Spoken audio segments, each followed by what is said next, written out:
Hello, everyone. Welcome to the Game Junk Podcast, episode 123, recording on Sunday, October 9th, 2022. My name is Frank.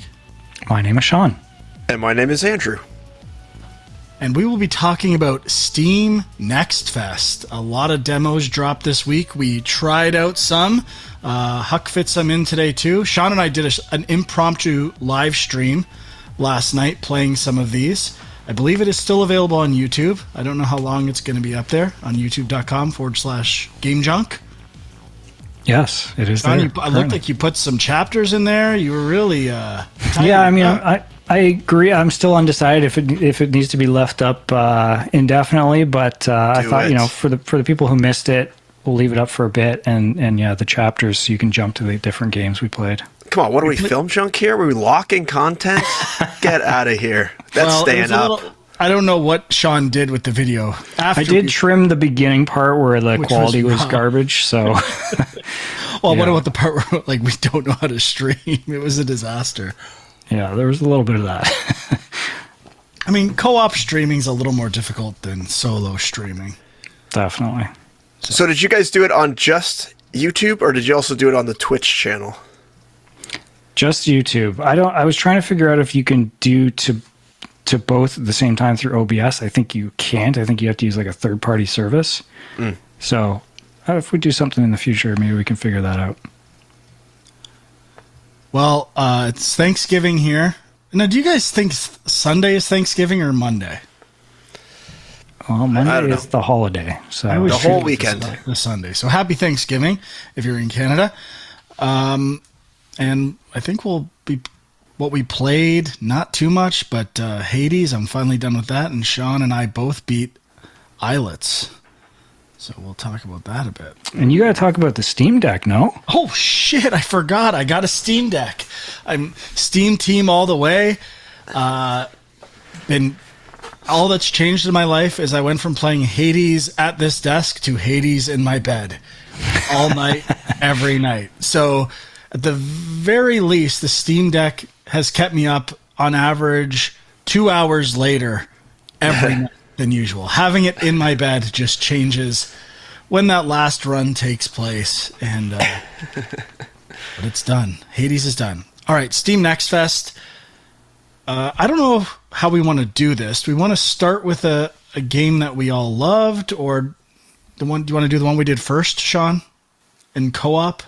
Sure. Front of the stream. The game was called From Space. It is. Wait, sorry, should we say? I don't actually know how long the demos are up for. By the time people hear this, tomorrow, see this, it'll probably be. So that's the official window of October the Next 10th. Fest. I think that's what I think that means is there's a page on Steam showing live streams from some of that stuff. It's all integrated into the Steam experience. I downloaded a bunch of demos during the summer demo fest or whatever it was called, and they're still active. I think we played one. I was looking at that. Not all of them are, but yeah, I think a lot of them do stay active for quite a while afterwards. So hopefully, if you hear something that sounds cool, you can still go check it out. And quite a few of the ones we played are coming out soon, I would say. Yeah. Even some this week. So From Space is top-down, isometric kind of shooter with 3D visuals, and it's, I guess, is it kids? I don't know. It's cartoon visuals where aliens are invading, very stylized enemies. It's very similar to The Ascent.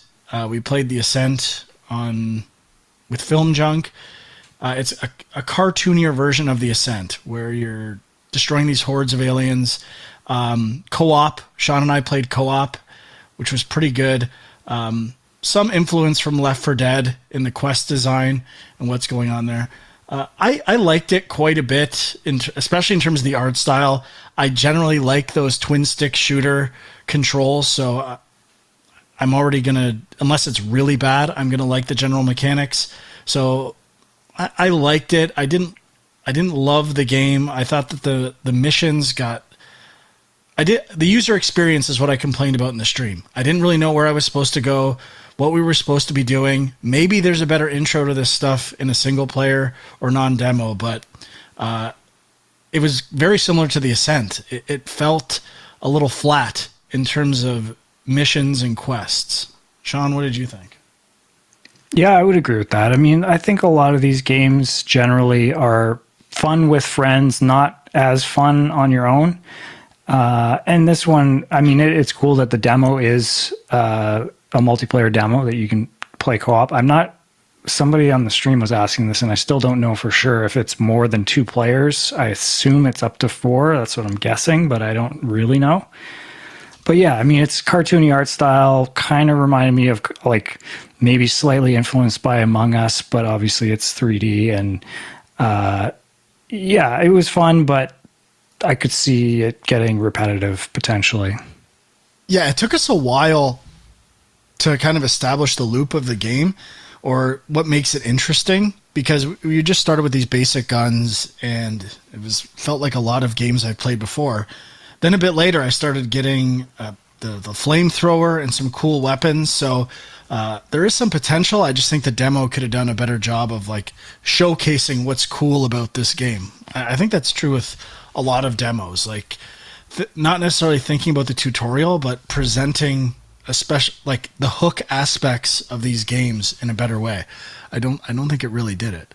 I'm not seeing number of players on Steam at a glance, but this game is coming out November 3rd, and it's by Triangle Studios. They have a lot of games here, none that I've personally played, but it's on my radar. I think I might have wishlisted it, but I don't know. I think it's going to come down to price for this game. As to whether or not it's one of those ones, like I don't know if it looks like it is coming to the Switch, but if it came to consoles, it would be one of those ones that would be cool to see on Game Pass. We'd get a lot of people playing, I think. So there's a clip on the Steam page, and it looks amazing. It's this weapon with these seeking missiles, like a chain gun, cartoon chain gun. The effects look incredible. So I feel like there is a lot of cool stuff going on in this game. I just don't know if I necessarily saw it in the demo. Huck, did you try this one? No, I did not, unfortunately, no. I saw that you guys had played it last night in the stream, but I didn't get around to it. So wish list or shit list? I mean, I'll wish list it. I'll wish list it. Okay, me too. I'll wish list it. No. Why not? Absolutely. Huck, hit us with something you played.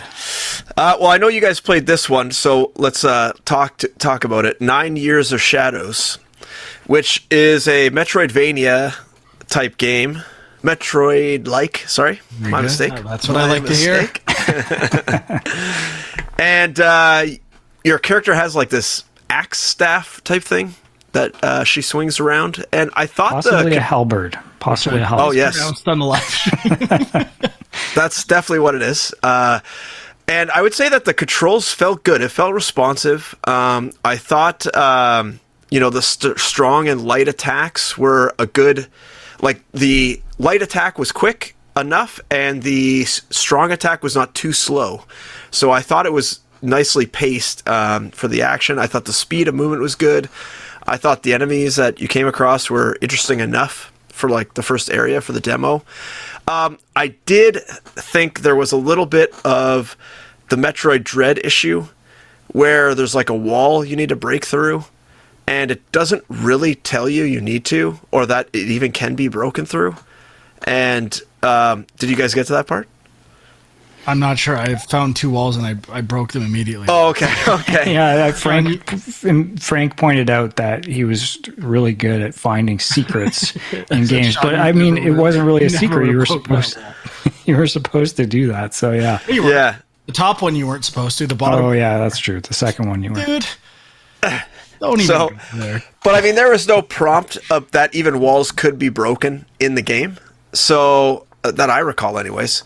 So that was a little bit of an issue, but obviously I found it, probably because I played Metroid Dread and, there's a dead end. Okay, well, I guess I'm going to hit this wall. But I can see possibly some people getting frustrated with that aspect of the demo.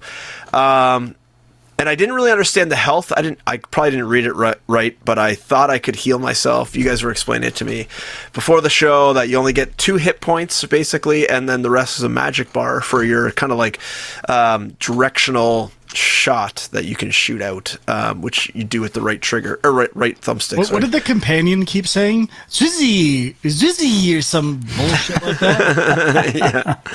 And then it was spelled the same way every time, but the character was like, "Oh yeah, of course you that was my comment. Just came back from somewhere else." Like Sean's like, "Oh, you're gonna figure out what they're saying." I go, "I don't think so. This is like the character clearly understands it. It's like a comedic thing, like Shmeh in Wind Waker." But I loved the aiming with the right stick with the when you shoot with your companion.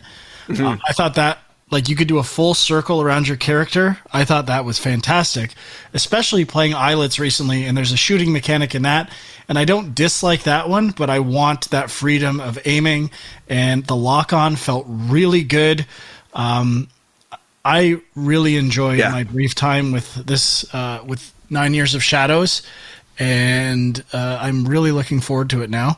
Still no official release date, it seems. It's developed by Halberd Studios. oh, and no other releases that I can see here, but coming still in 2022. So running out of 2022. The art style is fantastic. Seems to be like, if I was going to draw a direct comparison, it feels influenced by the actual like DS Castlevania games specifically. And I think I said it looks similar to Blasphemous as well. But I get portable, advanced Castlevania vibes from this. And in terms of wish list or shit list, it's already been wish listed. I'm in. Yeah, I mean, I already had this one wish listed, but I actually didn't get to play it. I watched Frank play it, and then I didn't get to play it myself yet. But, I mean, visually, I thought it looked great. And maybe the one thing I was like a little bit like, I don't know, it was kind of just the lore stuff where I was like, if it gets too much into this stuff, I might lose a bit of interest. But I don't know if that will be an issue. Yeah, looks Definitely wish list for me as well. Okay, let's do another Metroidvania, a big one. It's been hyped up a bit, I think. Did I say Metroidvania? I mean, yes, you did. Oh boy! Wow, go back to your Steam Deck, bud. Embrace it. I just got to go with the flow. Should we edit that out? Maybe we should. No, everyone's wrong, but it's sometimes you just can't avoid these things. Gunbrella. I think this is a Metroid-like. I don't know if we actually established that in the portion we played. Yeah, as far as I played, it didn't seem like that fully, but that's what I believe it's been described as. So, but the small amount I played of this game, the gun felt incredible. Like the sounds, the menu polish, there was like feedback, and the polish level for a smaller game like this is giving me very good vibes. I struggled a bit using the umbrella mechanics or gunbrella mechanics with parrying and aiming your gunbrella, but for the dashes through the air. But I think there is a small learning curve that I think once you got into this game, it would be really good. So love the art style, love the gunbrella. I'm in on Gunbrella, not surprisingly. Sean, I think you played it more than I did. What did you think? I played it a little bit more. I think Huck played it more than both of us, but I really like this game. I just, even from when we saw the trailer originally, I just love the idea of this Gunbrella that can do all these different things. And I think, they introduce a lot of different ways you can use it within the first 5 or 10 minutes. And I love the feel of the kind of like dashing up with it and then floating down. and then the zip lines as well. Like the just traversal feels really fun and fast, which is great. Yeah, I really liked it. The only problem I had is, so I use this crappy controller on my PC, and it doesn't have the right bumper. And the right bumper triggers the umbrella to open.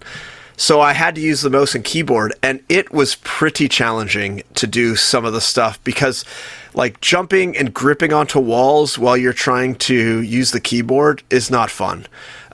So you got like WASD and then spacebar to jump, and you're also trying to like diagonal hold onto the wall and jump and then pull out your umbrella using, I think, the right mouse click. So it's just like a little cumbersome with the keyboard and mouse, and plus it's then it's like not a twin stick shooter anymore because you don't have the other stick. It's now like mouse aim, which I like to play my games in windowed mode. So immediately if I accidentally click out of the window, I'm absolutely fucked. So I don't totally doesn't have a functional controller and plays his games in windowed mode. What kind of fucking noob are you, dude?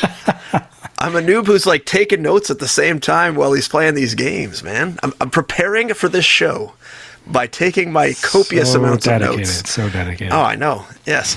So but I did like it. I thought felt very polished. I thought the controls felt good. I wouldn't blame the keyboard and mouse controls on me, on them. I think it's on me. I think I just suck at them.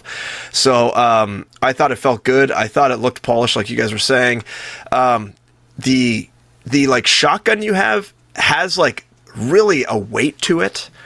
You shoot it and then your guy kind of flies back, and you could feel it. Like it's really polished in that feeling. And like Dwight was saying, with the umbrella dashing you across or dashing you up, like that also feels like the acceleration and then the deceleration is really, really nicely tuned.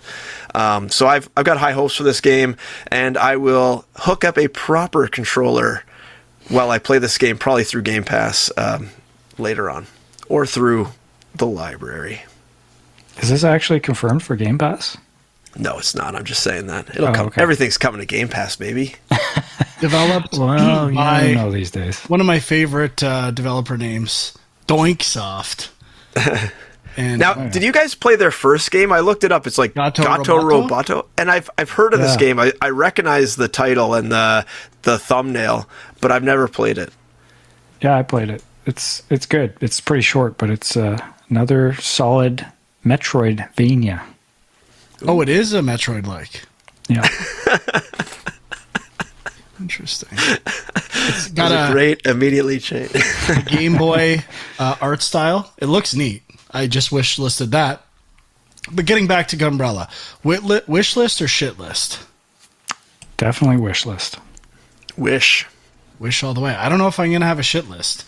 There's one game on the stream that I would shit list, but I'm not even going to bring it up because I didn't give it a fair chance. Only thing that sucks about Gunbrella, it's not till 2023. So, gotta wait a bit. Ooh. Ouch, Gunbrella. What a tease. I'm What going a to talk about a tease. game that I think only I played. Coming out this week, Asterigos. This is I played this. I you played this played a little it. Nice. bit. Yeah, just a little bit. Yeah, only like 10 minutes. so it took me a while. Sorry, go This ahead. was another. I got screwed by the right bumper not working. Continue. Oh boy. Go on. Someone had mentioned this on our YouTube last week or the week before, asking if this was on our radar. So I was excited. I looked at it then, and I'm like, this does look pretty neat. It's definitely in that AA space.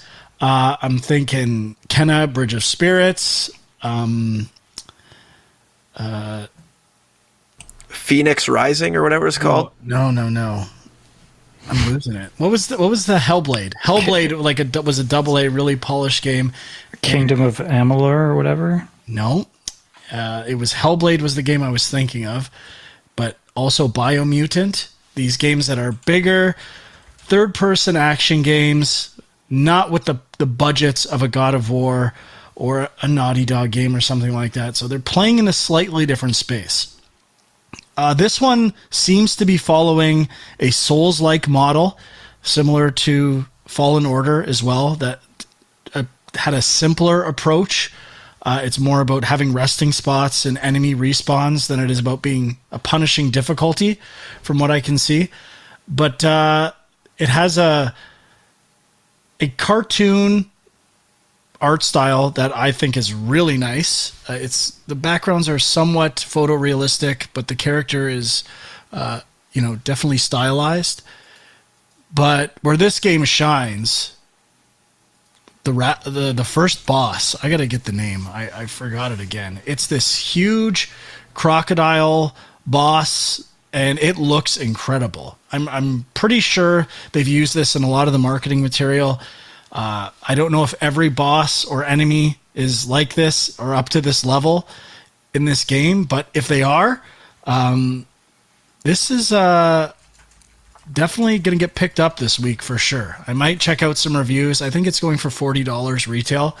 But I liked my time with it. The controls and combat felt pretty responsive. There was lots of powers that had some decent spectacle, I'd say. Like when I used them, they showed well on a stream. So I'm in. It was a pleasant surprise.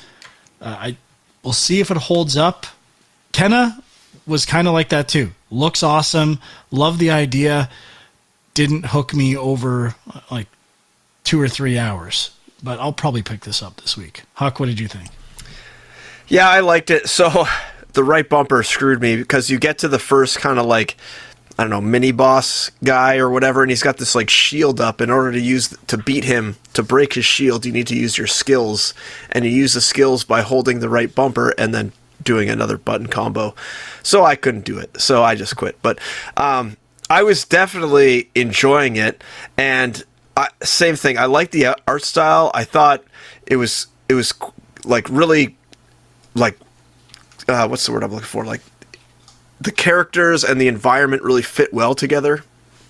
Cohesive is the word I was looking for. Mm-hmm. And then I thought the UI was giving me major like Assassin's Creed, like Unity or Odyssey vibes. Just the way it's set up, I thought it was very polished looking. And I didn't realize this game was coming out in like 2 days. So yeah. I am interested in it. I have not heard anything about it before.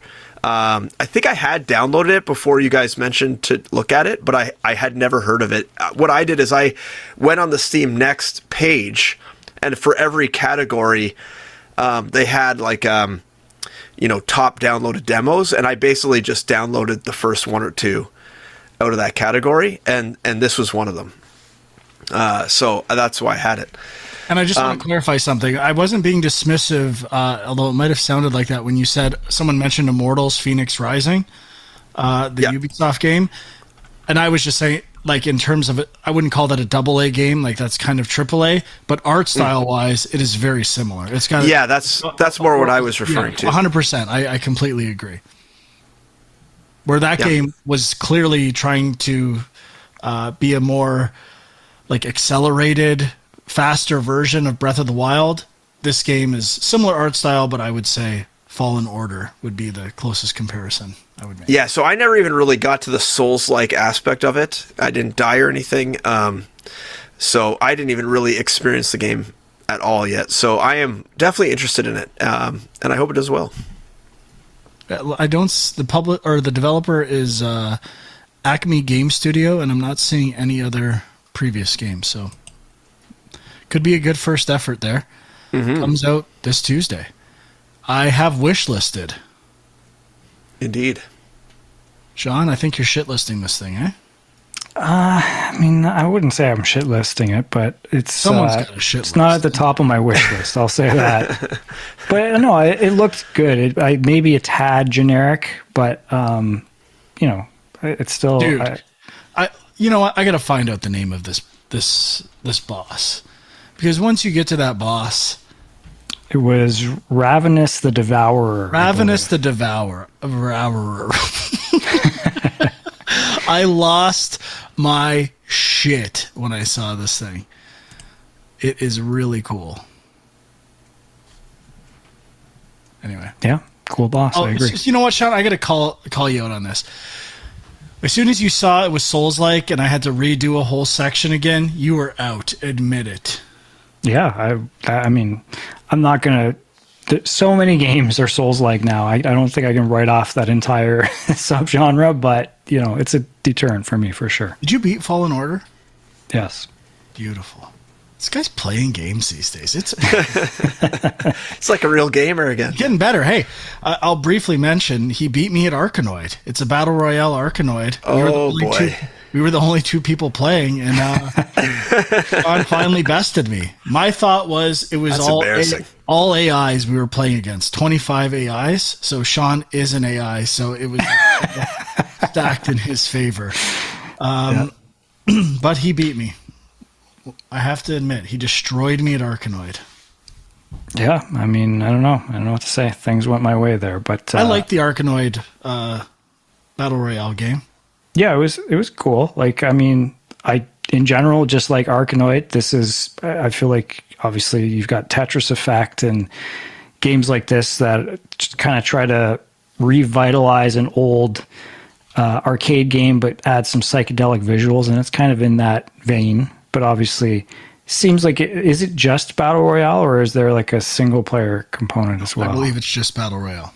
Okay. I don't know if it's free to play yet. I assume that it is. It seems similar to Pac-Man 99 and stuff like that in an Arkanoid format. But if I'm being honest, you know what? I'll shit list this game, even though I probably would play it. But it just had me more excited for Shadow Remaster, which is coming to Steam finally, 2nd of November. Cool. Who wants to? I will wish list it, Frank, just because. I'll shit list. I've played enough Arkanoid in my day. I don't need to battle people in Arkanoid. Who's up? Who wants to go? Sean, why don't you jump in? Okay, I'll mention something that we didn't play on the stream, but I did manage to play a bit of today, which I think some people are talking about. The Entropy Center, which is Downloaded it, but did not get a chance to try it. Yeah, it's kind of a Portal-like, we'll say. Very Portal-esque. I mean, you're basically in this lab of sorts, and you go into a testing facility, and you're going into different rooms to do puzzles. But the main mechanic is that you have this gun that can rewind time on specific objects. So, like, if something has crumbled and is broken, you can rewind it to repair it and things like that. And I mean, it's a mechanic that's been in other games before. It's been in, I mean, Braid has it. What's that other game? Drawing a blank, but it's kind of, the Talos. What's that? Life is Strange has a Oh, yeah, that's true. But the Talos principle kind of has some rewind time stuff, maybe not specifically on objects. Also, one interesting thing, remember we were talking before about High on Life and how that game has like the talking guns. This was one of the other recent games that also has like the gun, the entropy gun has like that happy face thing, and it kind of talks to you. So, but I didn't get very far, but I mean, I enjoyed it, and it comes out in November.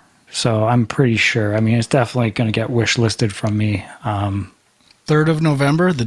So it's heating up. Things are heating up. I'm shit listing for now. Sorry, dude. You didn't convince me these puzzles were all that interesting. Yeah, I mean, that is the only thing I didn't get far enough to really. They were all very simple puzzles, but I can imagine rewinding time could get very complicated because I've experienced it in those other games I mentioned. Yeah, I must say it looks like a little too like Portal for me. So for that reason, I'm shitlisting it for now. But I could be swayed. I did install the demo, so I'm going to give it a whirl. Okay. Frank, you want to go? I don't. Well, wait, save this one because I don't think it's officially part of the thing. I played Undecember, which is, if I was going to describe it, it's very similar to Diablo. Even the mana and health pools, are like the exact same things. They're these mystical orbs that drain. I can't believe how similar it is. it seems like it's a little more combat focused and specifically fighting hordes of enemies. When I got the ranged weapon, it unlocked this entire new move set, and taking out large groups of enemies was pretty satisfying. This game was only playable with mouse and keyboard, and I also really struggle with that. Like, I suck with mouse and keyboard, so I'm not good enough to actually evaluate the quality of the game. I was starting to get used to it and aiming with the mouse. Just playing Diablo is a different beast altogether, or games like that, where you're kind of picking where you're going with the mouse rather than, near your avatar. You're kind of looking ahead. It's this weird hybrid control scheme.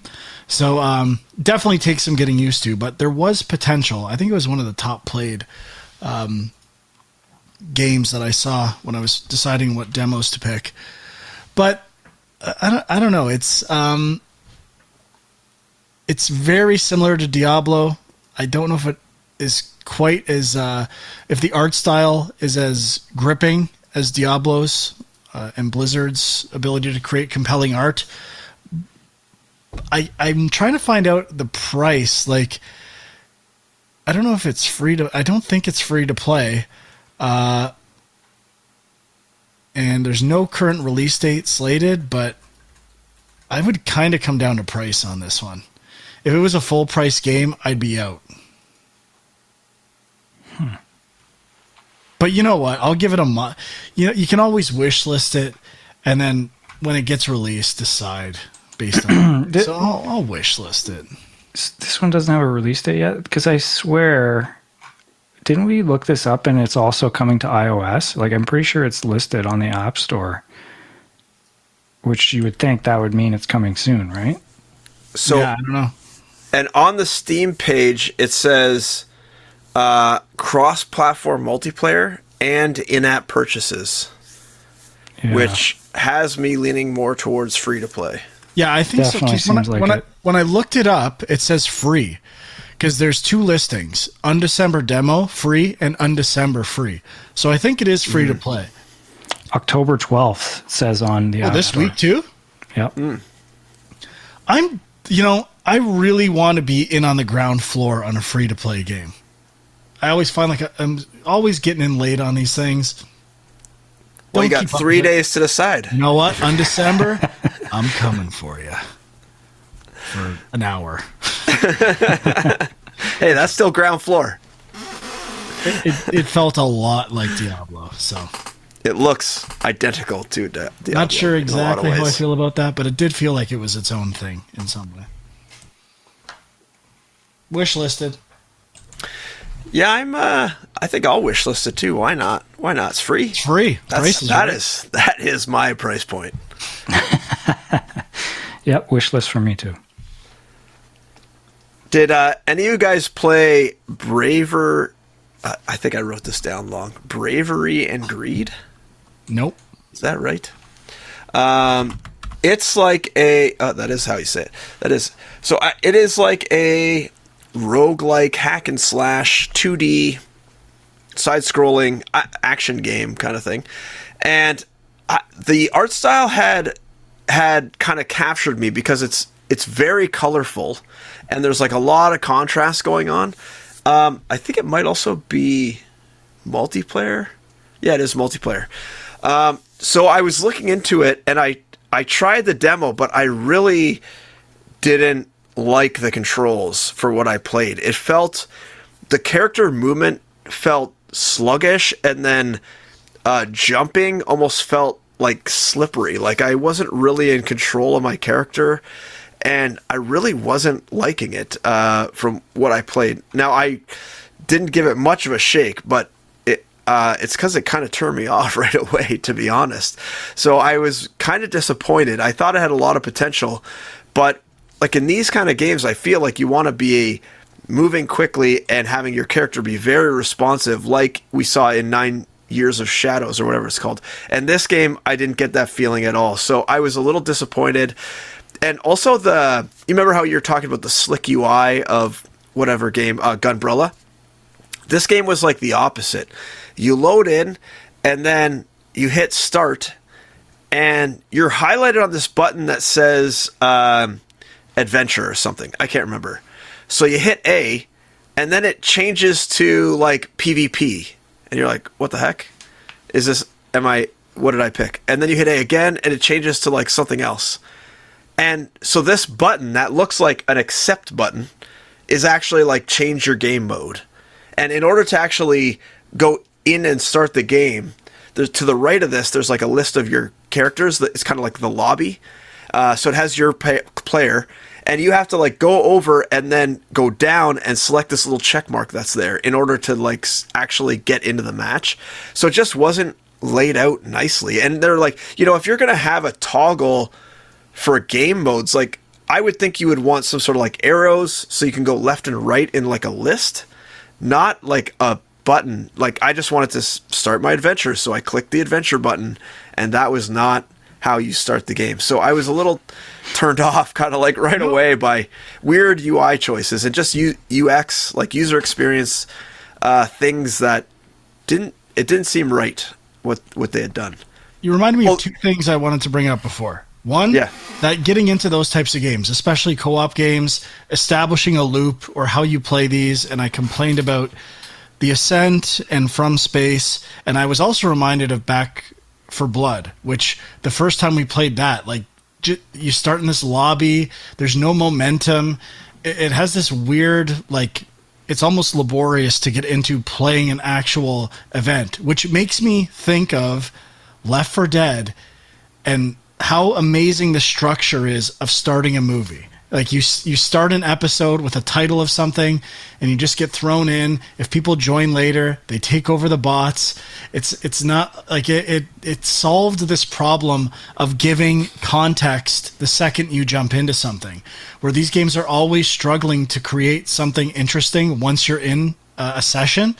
That game creates interest and intrigue with almost nothing. A title of an episode and presenting it as a movie, it does it on its own. So I feel like a lot of these games could learn something from Left 4 Dead. But also, I totally agree. 9 Years of Shadows, I said on the live stream, I'm basically playing this demo to see if the controls are sound, if things feel right. I know I like these type of games. I dig the art style. I just want to verify the controls are tight, and what I'm seeing is what I'm going to play. And 9 Years of Shadow was that. Moonscars, when I tried that last week, was like that as well. But I was already out on the art style for Bravery and Greed. Like I when you mentioned it, I looked at it. I thought it looked quite bad, and kind of the colorfulness is a turn off. Like a lack of cohesion in the amount of color. I mean, there's some vibe there, but it's not for me. So I am 100% shit listing this. Yeah. There was one other thing that I didn't like either, is that there was like signs to describe where to go and like tutorials. And I can't remember if you had to hit a button to actually like have it turn up, but the text doesn't like appear near the sign or near your character. It appears in this tiny little square at the bottom center of the screen. And like, I'm not thinking to look there. Why would I look down there for like an information window for a sign I'm clicking on? And there's no like indication to say like, hey, look down here. And it doesn't even really like flash or anything. It just kind of is there all of a sudden. It was really awkward. And, yeah, I'm removing this from my wish list. I had it on my wish list. It's gone. Jeez. Shit all the way. Shit listed it. Okay, man. That is harsh. I'm gonna bring the positivity a bit here, bud. I'm definitely wish listing that one. I'm going to mention... What haven't we mentioned? I'll mention Mars First Logistics, which we briefly played on the stream. I thought it was going to be more like Kerbal Space Program or whatever that game is. And maybe it kind of is, because I haven't really played that before. But it's more of just a straight up puzzle game from what I saw. You're kind of driving this rover on the surface of Mars, and you're given tasks. And then in order to sort of solve these puzzles, you have to upgrade the rover, and like there's a building aspect to it, almost like Lego, or what was the thing you were referencing, Frank? Constructs, kind of like that, where you can like kind of there's these modular pieces you can connect and try to build onto it. And I only played really the first puzzle, but I could see there being potential. It's more of a probably slower paced game, but I kind of like these kind of games, so It I might give looked it a awesome. shot. The art style's cool. The presentation and UI was really good. When it got to like building things that move, I was out mostly because like it reminds me of Banjo-Kazooie Nuts and Bolts, and the whole thing with that was being creating vehicles for certain tasks, and I was even the version of that I was out on. So it's just not for me. But and if you were into these types of games, it's kind of physics-based problem solving. The first thing Sean did was like putting a servo arm and trying to lift up a watering can, which was kind of fun. I will admit. It was when you got to the next phase where it's like, now build something else. I'm like, oh, I gotta think. Ew. Well, Can I shoot stuff, please? The other thing that kind of turned me off a little bit when I got to that second quest or whatever was that it seemed like you have to buy the components that you're using to solve the puzzle. And so like I bought a couple things and threw them on, and I was like, oh, maybe this won't work. But then I was like, okay, so did I just screw myself by buying those things? Like, I didn't understand. It seemed like I should just be able to experiment at will. Yeah. This guy wants to experiment at will. It's a demo, for Christ's sake. Exactly. Wish list all the way. Shit list. It's not for me. Not my type of game. Yeah, I don't have much desire to play Kerbal Space Program, so I'll probably shitlist this one myself. Okay, another one that we didn't play too much of, but I did like what we played. I don't know if I loved it. Was Ship of Fools, which is a kind of a co-op survival action game. I was reminded. I got Don't Starve vibes, or Don't Starve Together, which I've actually never played, which we should play at some time. I'm waiting for that game to go on sale.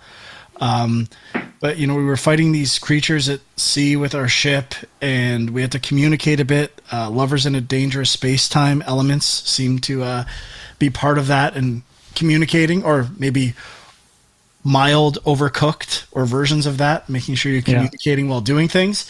We were in a tutorial kind of thing, so we didn't experience that full on, but I could see the potential of that down the road. So I liked the art style. I thought it was kind of neat. Didn't play enough to really get a taste of what the game was about, but I will wishlist it and keep an eye on it. Yeah, I don't have too much more to add, but I had fun with what we played, and I will wishlist as well. I don't recall the game you're talking about, so wish list. So we should mention the Night Witch. That's, I think, the other big one that we played. And I don't think this one's coming out till next year, if I'm not mistaken. But I feel like it was described as a Metroidvania somewhere. I don't know if we really got that from what we played of the demo, but it was more of a... kind of reminded me of Owlboy, I guess. It's because you're flying, but there's a bullet hell aspect to it, and I dug the art style. It reminded me of like a more action-based version of one of the Vanillaware games, like Odin Sphere or something like that, where you're flying. There's one where you fly around that they made. I get them confused sometimes, but it was kind of a bullet hell action game. I think it was listed as Metroidvania, so maybe those elements come into play later, and this was like an early kind of tutorial level. Yeah. Let's see here. There's also a deck building element. Did you guys get to that? So from what I remember, you kind of have a standard attack that you can just hold down to keep shooting, but then there's kind of powers that you can temporarily use, and those are the cards, I guess. Yeah, it didn't feel like it was actual deck building. It was just using decks instead of powers, kind of like what what, Neon White did. Yeah. Yeah. But I thought it looked great. I liked what we played, so it is definitely a wish list for me. Already wish listed. Same, already wish listed. Ready to go. November 29th. Oh, is it come out that soon? Oh yeah, That's what it says on here. Beauty. All platforms too. This is a prime candidate for Game Pass. Yeah. So there's only one other game, unless Huck, did you have anything else from this Next Fest? We played something else that isn't, I don't think, officially part of Next Fest. I did play a few more things, yeah. So Okay. I played Vengeful Guardian Moonrider, which is a platformer. I don't know if it's a Metroidvania. Could be. It kind of reminds me more of Hack and slash retro platformer. No Metro. Yeah, so it's something more like, I don't know, almost like, it reminds me of like Ninja Gaiden or Contra or something like that, but not guns, more like slashing. This is interesting. It seems like it's going for a specifically Genesis look. Yeah, it's like a deliberate lack of color. It looks like a Genesis game. Yeah, it's got like a lot of like pinks and purples in the hues and stuff, and yeah, you almost play like a samurai character. And I actually thought the controls were okay, but I do wish it was a little more polished. There was certain attacks where like if you jump and like hold a direction and then hit the attack button, he'll do like a special attack, and that worked okay, but it wasn't totally. Like, I was pressing it, and then it wouldn't do exactly what I thought it would do. Like, I thought I was going to do the special attack down, and then he ended up just swinging his sword. So, like, I felt like the controls, like the dead zones and everything, could have used a little bit more polish. But overall, it felt pretty good. But there was a weird thing with the first boss, which is actually, you can actually see it in the Steam page. It's like this big head. Yeah, this big head with hands. And I didn't really understand how the health worked on the boss, because I was like kicking this thing constantly in the head and like slashing it, and I couldn't really understand when the life was going down. There didn't seem to be any connection to the hits I was doing and the damage that was coming off. Like, I felt like I hit it like 10 times in a row and nothing would happen, and then I hit it again and then like a huge chunk of life disappears. So I don't really know if I was hitting it in the wrong spot or like it seemed like I was doing damage, but I don't know. It was kind of weird. So that was my only quirk. There's like there's a regular attack and then kind of a special move. I don't know how you recharge the special move gauge. I don't know if you have to pick up things or something. I don't know. They didn't really explain that very well. And but overall, I felt it was pretty good, and I think I'm going to keep it on my wish list. It kind of reminded me, actually, you know what? Probably a good comparison is like a Castlevania type game, where I'm getting Strider vibes. Strider is also a good comparison. Like, Strider's better because you actually have a sword, but Castlevania is kind of the way similar. the character's gripping onto a wall, like latching onto something, is Strider to me. This is the wall jump was a little frustrating in this game, and there was kind of like that. It kind of gave me that feeling of like the NES. I only have a few directions and a few buttons clunkiness, where it's just not as fluid as an analog stick. So that was a little weird, but it was okay. I just hope they could polish up the controls a little bit more by the time they release. There's something about this game. It's leaning into Genesis. Lack of color, that purple screen. We always used to make, my friends and I, like, oh, it's a purple screen. It's got to be for Genesis. I'm wish listing it. It's also got like from what I recall, the soundtrack is very like kind of that era too. Got some synthy shit going on.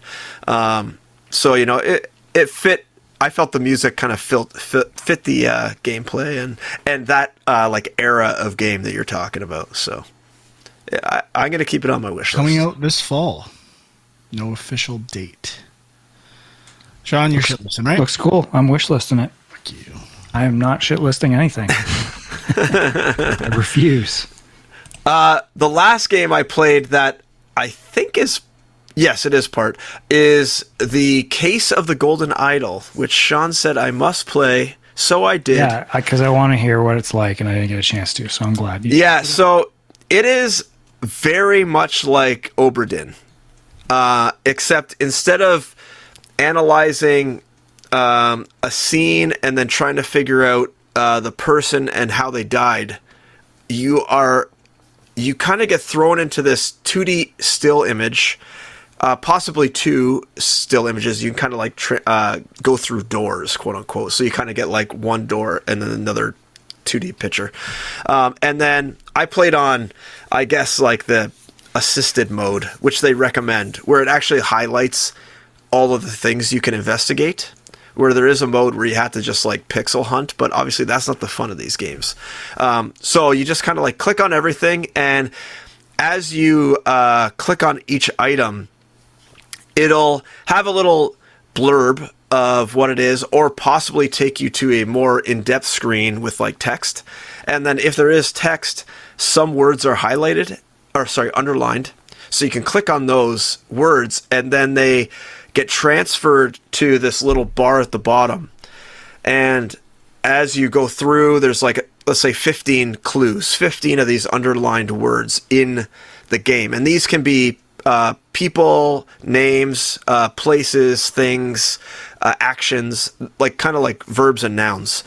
And so each one is also color coded, so you kind of know what they are, or what kind of like what type of word they are, I guess. Like a map. So that certain. yeah, I guess that would what you call them. So then there's two modes. There's the investigation mode, and then there is the, I can't remember what they call it, but it's basically like trying to solve. It's thinking mode, they call it. So basically, when you go into thinking mode, there's 3 panels. There's a panel that describes what happened in the murder scene.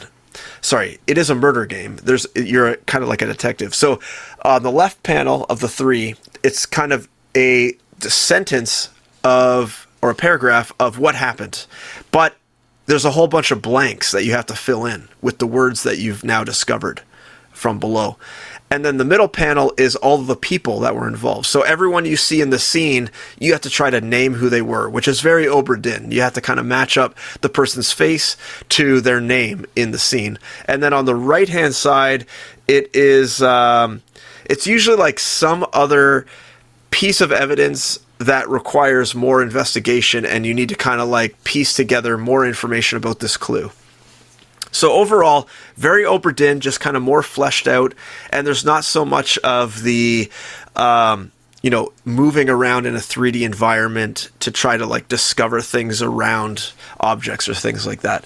But what I liked about it was that I got this very same feel of Oberdin, of like trying to solve it and piecing things together, and they do a really good job of like making you think through all the clues. So a prime example is like you are at one of the quests is there's a castle, and the castle has like a river, and you need to tell who the person who died is a lord of. He's the lord of, Brathwaite or whatever they called it. So how would you figure that out? Well, they give you a map, and on the map there's 3 towns with 3 names, and only one of them is near a river. So you need to, in your head piece together like, oh, I saw the lake outside, and of the 3, lords that this could be, of these 3, there's only one castle near the river, so it must be this one that's near the river, and then you plug it in. And like Oberdin, each of the 3 panels, as you are slotting in these like names or places or things, once you slot all of them into the slots that are available, it'll say incorrect, or it'll say you have 2 or less incorrect. So it kind of gives you a little hint that you're close, and you only have like a couple things wrong, or basically that you're way off, or that you have it right. So I think it gives you enough hints that like, okay, something's not right. What am I missing here?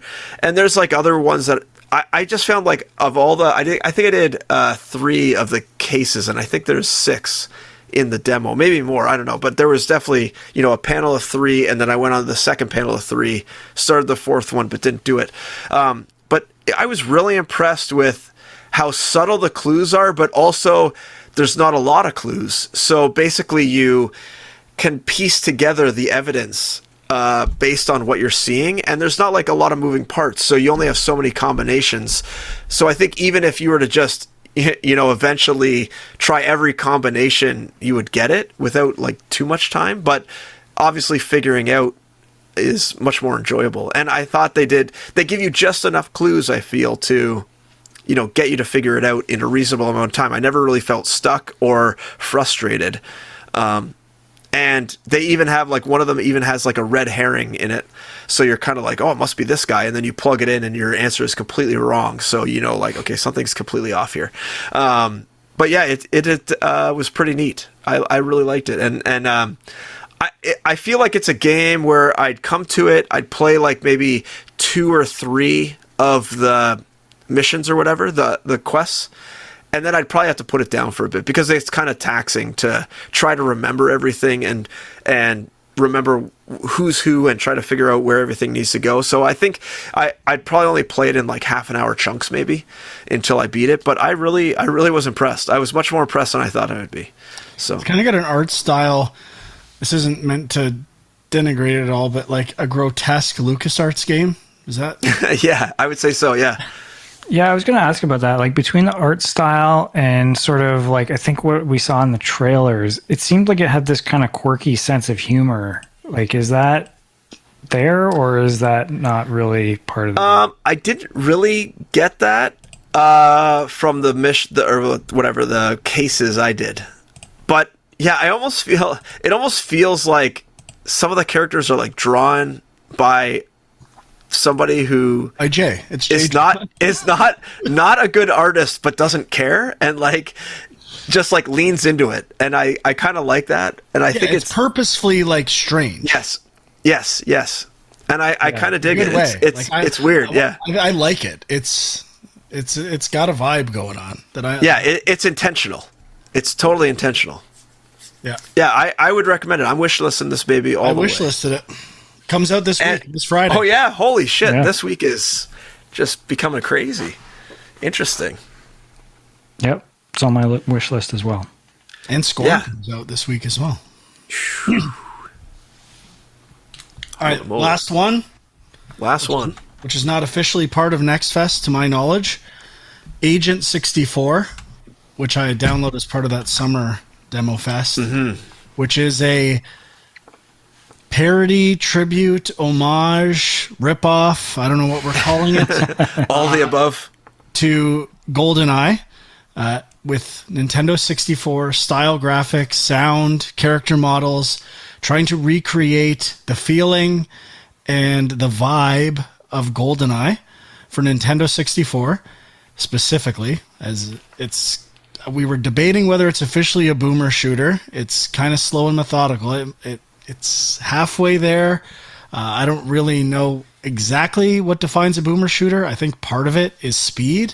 I don't know if this game really leans into speed, but I was surprised. I was ready to disregard this game completely and be like, no, I don't even like GoldenEye. I don't want to play, a game that seems to be just cashing in on the nostalgia of GoldenEye.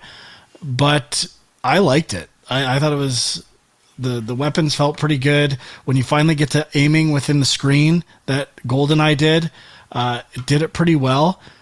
And I am wishlisting this game, surprisingly. Interesting. Yeah. I'm in on this game too, but I mean, the one kind of crazy oversight is that it doesn't seem like there's multiplayer. It is just a single player campaign story based game. Well, I like that better. Sorry. So I actually shitlisted this after playing the demo. I was actually excited for it, and I thought it did capture everything about GoldenEye 64 visually and audially.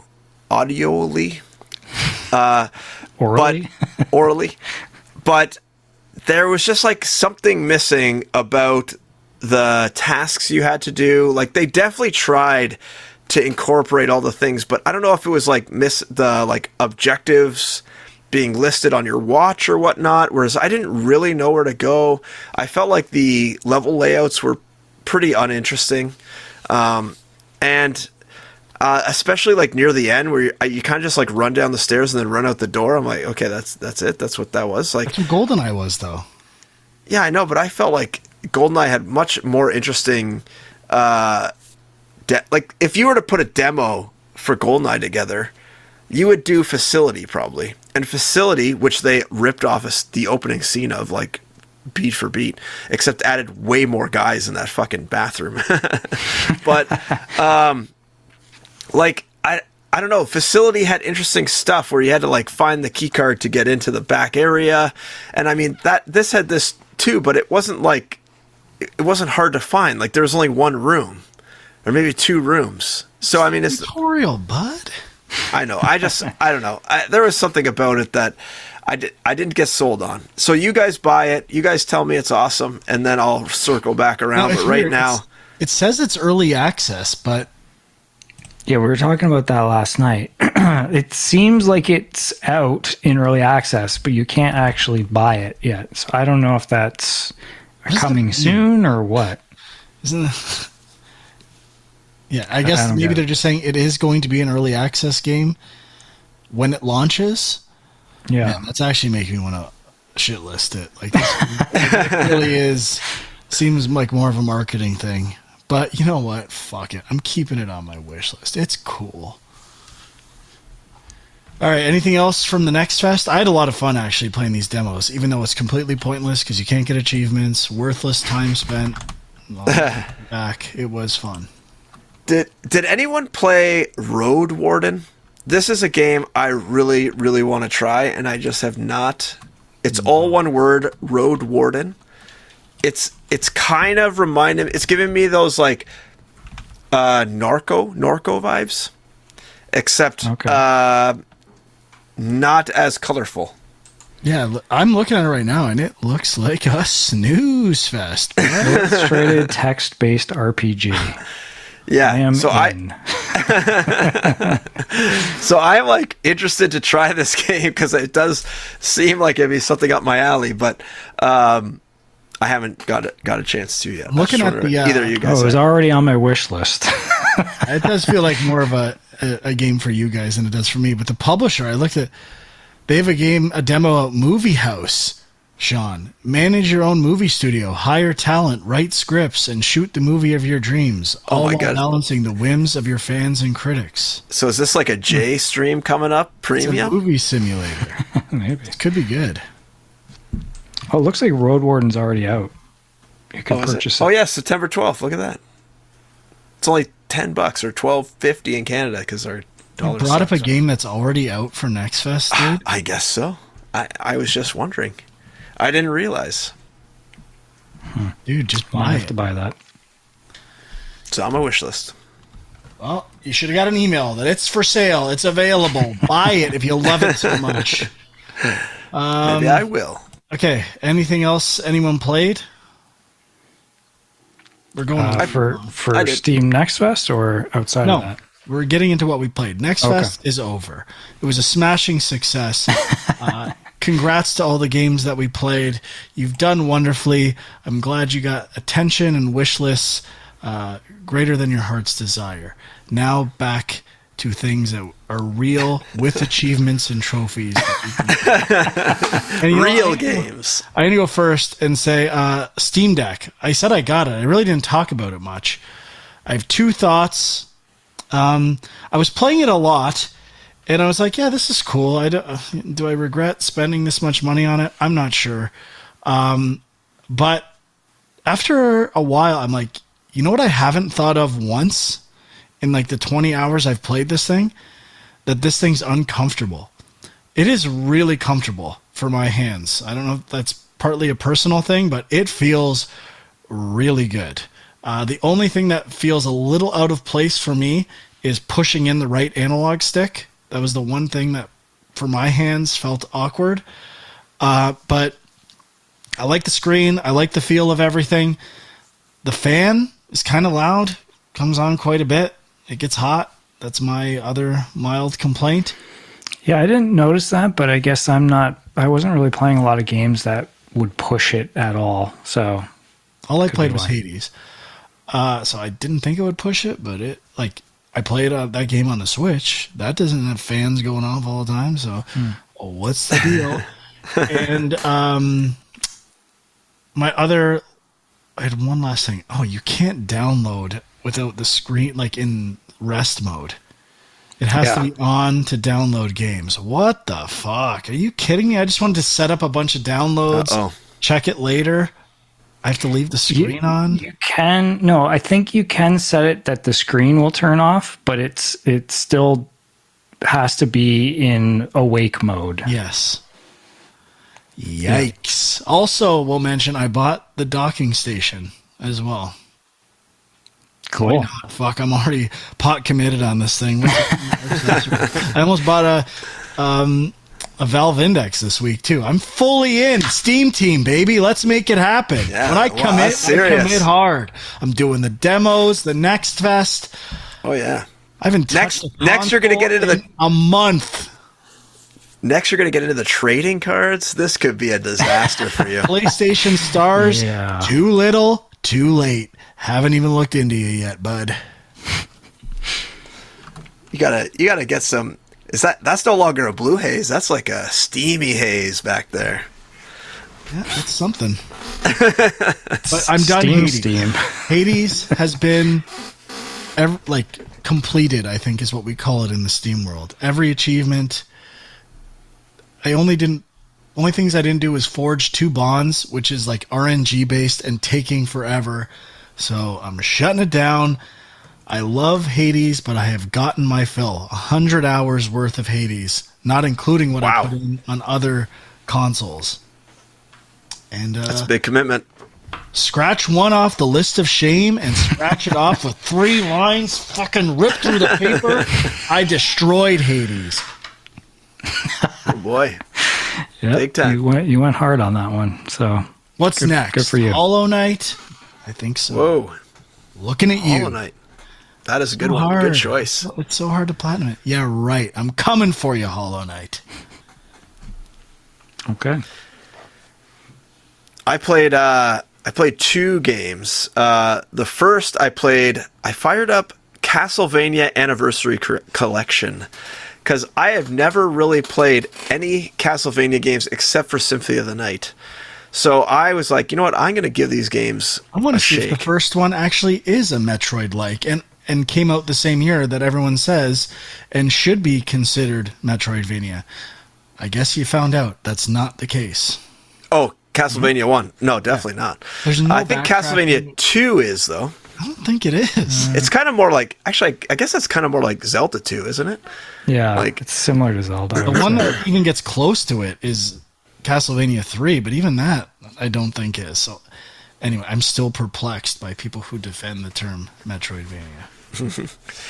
But you know what? I thought it was pretty fun. I still can't get past the third scene area, whatever, but I just discovered that there is a save system in this, so you can kind of save your game at a kind of like big section or whatever. So I have now state thing? Like was it? Yeah, kind of like save state, but you can't. RB button.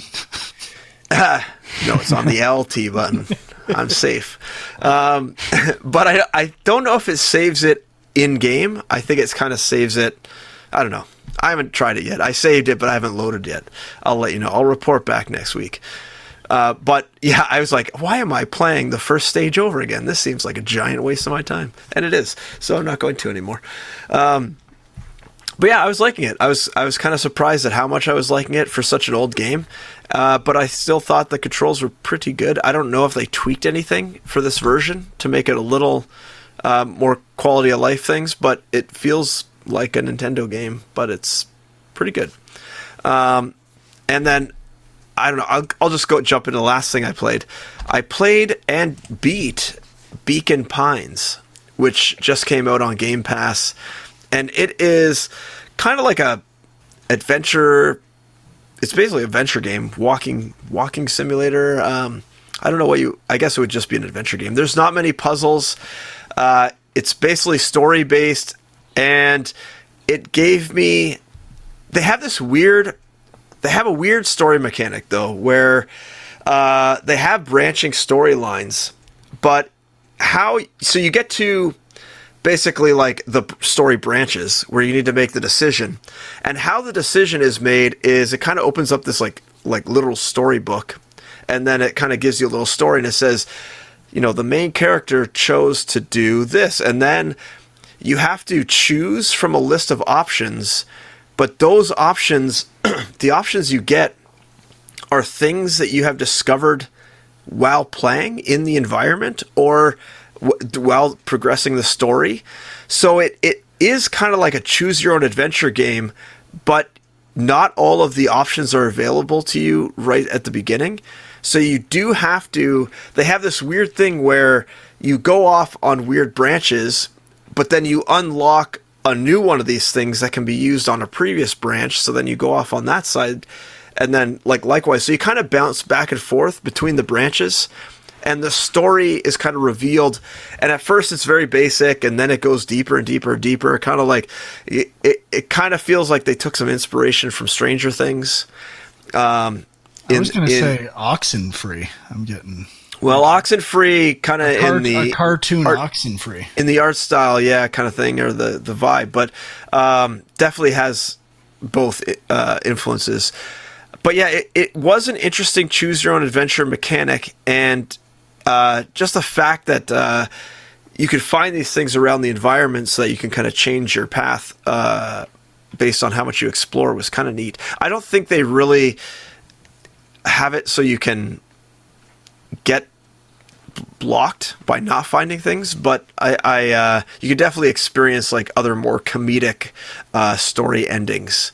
And when you reach an end that isn't like quote unquote the real ending, the narrator kind of comes up and is like, I don't think that's a very good ending. Let's go back and like see, what else we can do. And then I never got to a point where I didn't have any options on how to progress the tree more. So obviously they took their time and they balanced it in such a way that it kind of unlocks for you. I don't even know. It might even be linear or mostly linear, but they, display it like a tree to make you feel like you have more choice. But I kind of enjoyed it. I think it was like 5 hours or 6 hours or something. So if someone's looking for like a nice little story based game, adventure game, I would recommend this game. It was pretty good. I think you're like downplaying the best thing about it. Like the art style, it's like the art style's incredible. The anthropomorphic, like these deers or something, like it looks awesome. The story's really good, and the character art's really good. Super polished. Like it's very polished. Yeah, it's very polished. I don't know if it's I don't know what studio it is. It is Hiding Spot. It's the only game that I can see from them on Steam. But it looks really cool. I was like, when you mentioned this game and you were talking like, sounds like another sack of shit. But I looked it up, and even though this is not my genre, it's got something going on here. I'm gonna try it.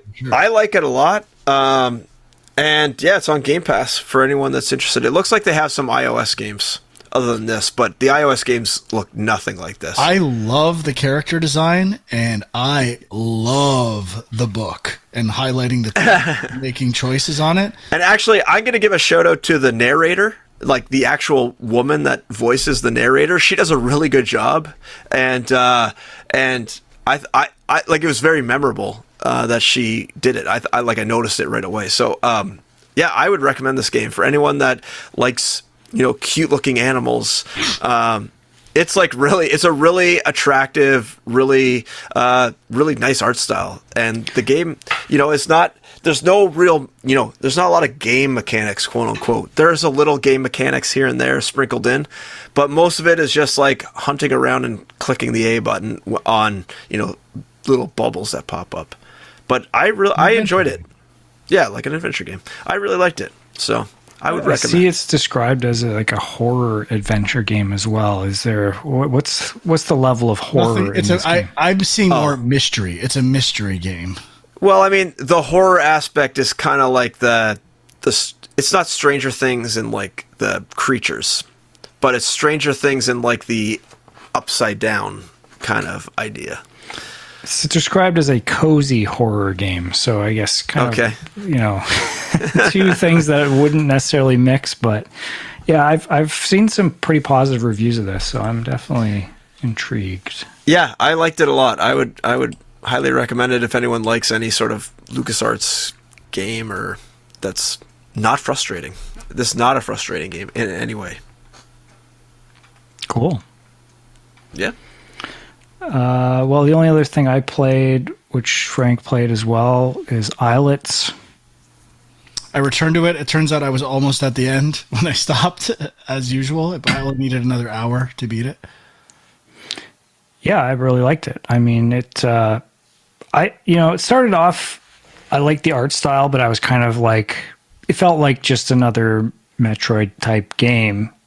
But I feel like there are some cool mechanics that they introduce and power ups that are somewhat unique. I feel like it really opens up once you get the climb.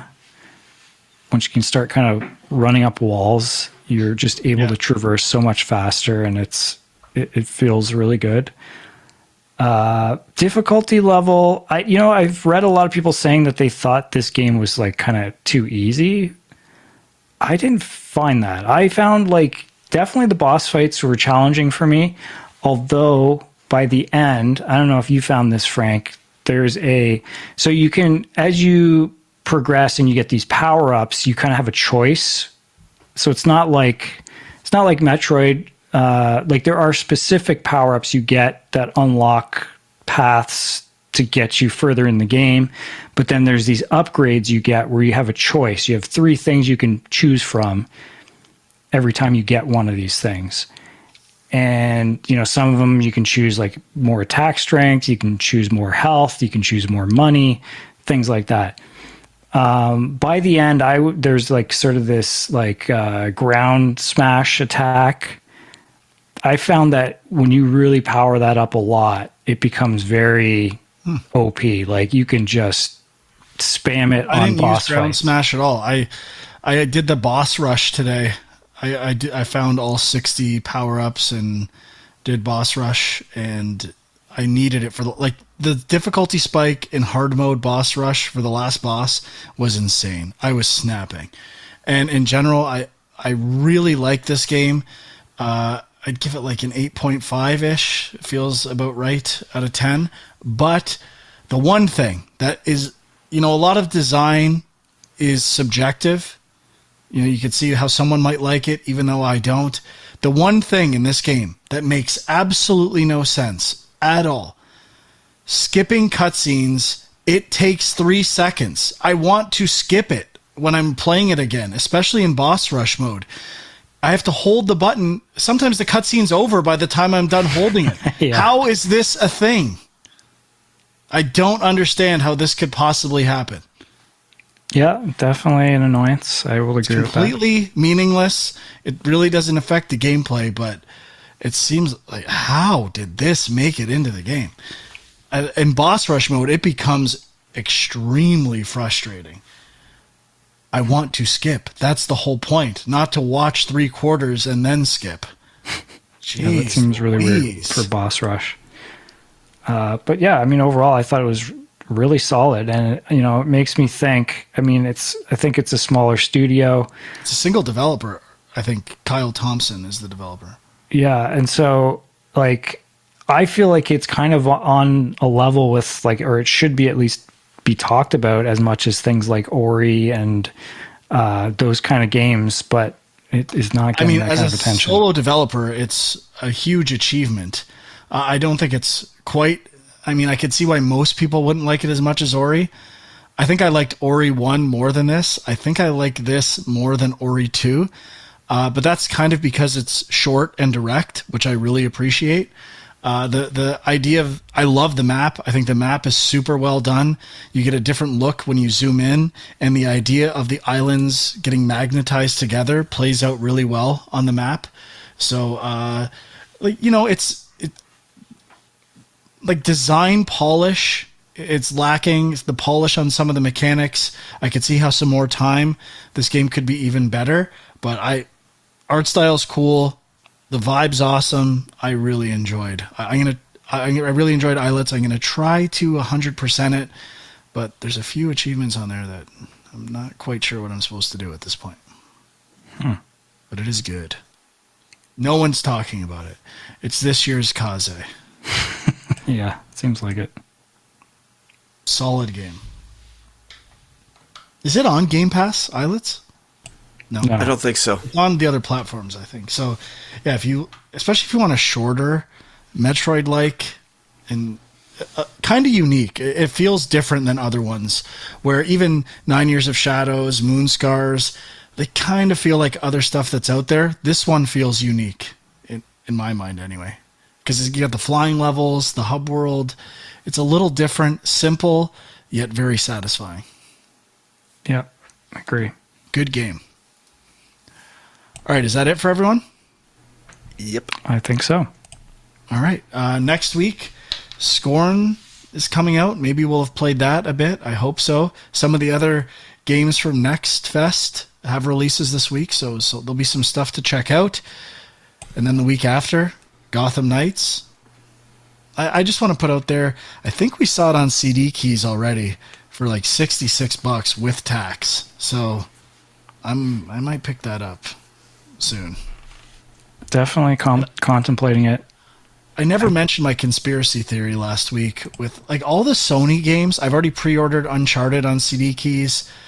All of the Sony releases are super cheap on there, and I think they are posting their own keys. I think they get a certain amount of keys from Steam, and I think they're posting their own and getting the money to avoid the cut of Steam's cut of sales. I think a lot of companies are doing that. I don't know if that's been talked about, if I'm, getting into dangerous territory saying this, but I think it's a thing. We might get snuffed out. We might have to be careful. I don't know. Anyone else getting this vibe? Is that it's very weird. I don't know how I that... can buy every new release game for basically 20% cheaper. I still don't know, like, the legality of some of these sites. Like, is CD Keys one of the legit ones? I think it's more legit, but I think it's the most legit of the unlegit. Okay. So, I don't know. I've been buying stuff on there, though. I don't know if that's bad, but... Why would they... I don't agree with this. Why would they post it on there? Because they get so many Steam keys for free, right? Oh, they post their Steam keys on there. So I see. I thought they get a certain amount of codes. I don't know how many you get, and they're just trying to sell them themselves or doing something like that. So they're thinking that the cut from CD keys is less than the cut from Valve. Well, yeah, they're getting more money by selling their own keys there. Seems like a lot of work, but something's up. Mark my words. It does not make sense that there's thousands of keys for these PlayStation games on there. All right, that's it. Check us out on youtube.com/GameJunk. Watch the Next Fest streams, or you can go to a chapter on one of those games if it sounded intriguing. Sean's set it up very nicely on there. For now, anyways. Might be gone in the future. Don't miss your opportunity to see the Devourer, the Ravager, or whatever the fuck it is. Sean's Film Junk on Twitter. Huck is My Angry Commute and Equilibrium Sis. Thanks for listening. We'll see you next time. Bye-bye.